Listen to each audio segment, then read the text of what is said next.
కళ్యాణం చేస్తూ ఉంటాము పౌర్ణమి రోజు.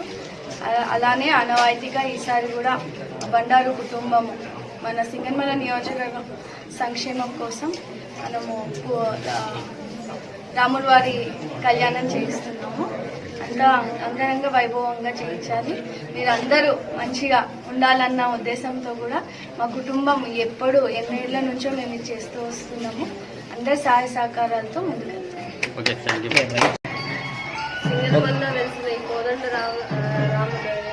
శాంతాదేవి అని రాములు వారి అక్కగారికి ఇక్కడ ఋషిశృంగమునితోటి వివాహం జరుగుతుంది.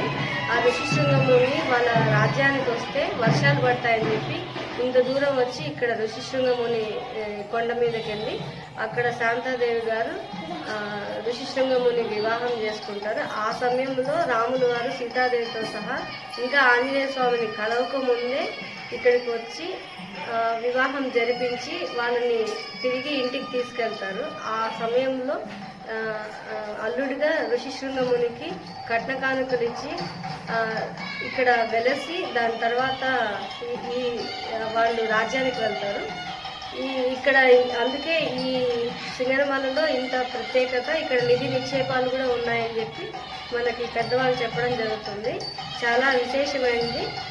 శ్రీరామనవమి అయిన కరెక్ట్గా వారం రోజులకి పౌర్ణమి ఎప్పుడు వస్తుందో ఆ రోజు పౌర్ణమి రోజు కళ్యాణం జరిపిస్తారు. ఒంటిమిట్ట దేవాలయంలో ఎలా జరుగుతుందో ఇక్కడ కూడా ఈ సింగనమలలో కూడా అలాగే జరుగుతుంది. నిజంగా చాలా విశేషమైన కళ్యాణం ఇది. అందరూ చూసి ధరించాలని కోరుకుంటున్నాను. స్వామివారికి పట్టు వస్త్రాలు, ముత్యాల తలంబ్రాలు, అలాగే సీతమ్మ వారికి ప్రత్యేకంగా ఈసారి మేము తాళిబొట్టు చేయించాము.